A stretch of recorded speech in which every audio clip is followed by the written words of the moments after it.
Hi, I am Samantha, Dr. Elizabeth Samantha Rothschild Judge. And so I'm getting ready. I'm all ready to move into my property. My mom's doing her finalizations on the security features and everything because, we want everything to be safe. And there's some activity just because the way that the world is that we cannot completely eliminate, but we can avoid it. And so I have all of my protections up to be okay and safe in the meantime. But most of all, paperwork is required. So usually around this time, there is some sort of infiltration into my personal life where people have lied in the past about knowing me. That's really how I got kidnapped. They were conspiring to make their lies seem real. And the people that would have helped me didn't know to help me because a group of people got together and pretended like they knew me, and they were like speaking out in such a way that they were manipulating the people that could have helped me into believing that they were actually with me and they know me and they were either members of my church or people who work for my organization, my company. So it's happened that, well, that can all be verified just by going to my websites now that they don't work for me and they don't go to my church.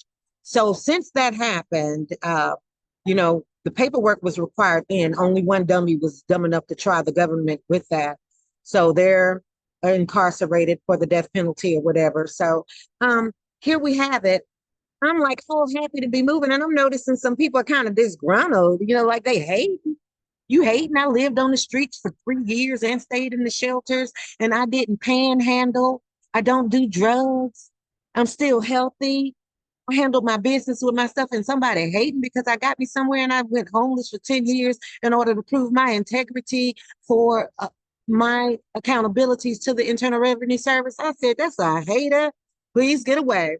But the only people mad are the ones that want to lie and act like they had sex with me, but they scared to do it because they know there'll be a question of the paperwork. And if they ain't got a paperwork, they either go into jail for defamation of character, or if they touch me while I was unaware, they're going to jail for rape. And that's how that goes. So those are the only people that's really mad. And then the people that wanted to commit fraud, trying to act like they know me and I don't let them. Do y'all know that's just crazy for people to do?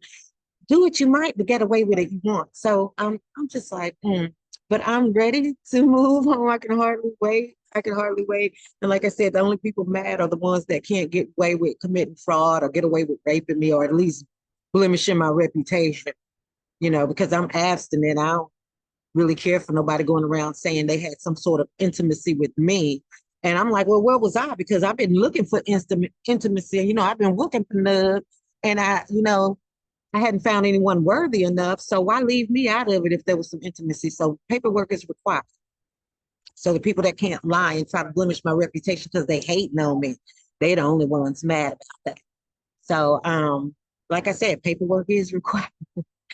So I'm getting ready to go home, waiting for everything to be clear with the security and everything. And Goldman Sachs is coming. So I'm looking, let's see if I did something recently here. Um, okay, a subject topic. People who, when they are children, are frequently threatened with punishment by restriction or the rod, going to get a spanking. Yet the parental figures never carry out the threat or discipline, kind of just playing with them and just talking trash, but they don't do anything for their behaviors or their actions. Those are the ones that become terrorists as adults. That's why it is important to let your nays be nay and your yays be yay. Because I deal with some people that I can tell they didn't have any disciplinary structure when they were at home. They go around terrorizing people. And I was like, that's because somebody threatened to discipline you and then they didn't. So what you can know is a terrorist is well aware that nobody gives a care about them in the world and that we could totally do without them. Have you ever come across people that you could just totally do without, but they go out of their way to talk to you and see you, even though you've shown them that they're not of your caliber to even be interacting? Okay, those are terrorists. Those are the ones, they don't heed a warning. You tell them something, they act like they don't hear you.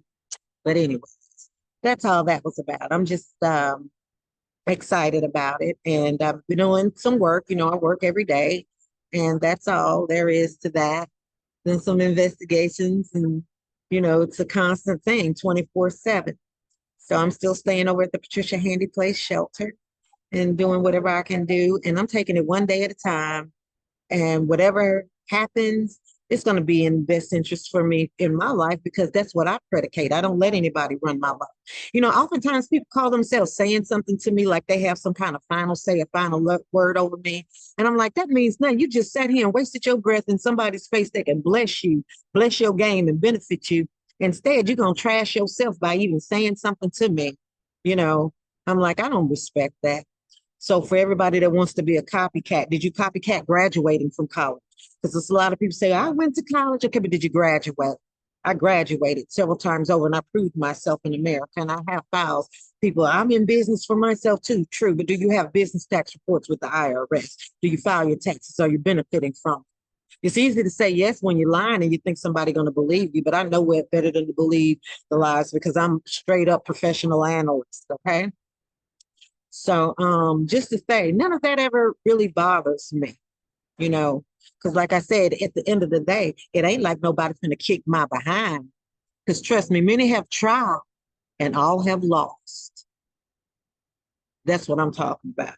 And I put that on the blood of Abel, whose blood cried out from the ground to the Lord. See, it's some things that God take care of and it's out of our hands. And it's some things that we can do. And one thing I do is I defend myself. I make sure I ain't gonna get my ass kicked. So anybody that want to bring some ass to get some, just because you bring some ass don't mean I'm gonna let you scrape none off of me and take it back. And that's been proven many times over. And we're happy about that. Now let's move on to the next things. Can we do things without the violence and the aggression, without the cyber attacks and the threats? Everybody just do what's in their power instead of committing crime against someone? Because that's the thing about trying to take an advantage over someone you do not deserve to have an advantage over, who's maybe worked harder.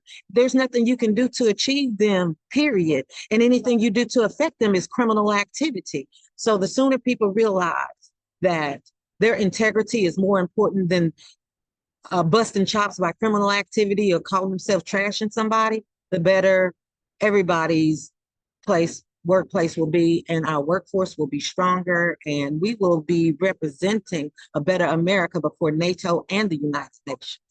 Just talk. You all have a great day.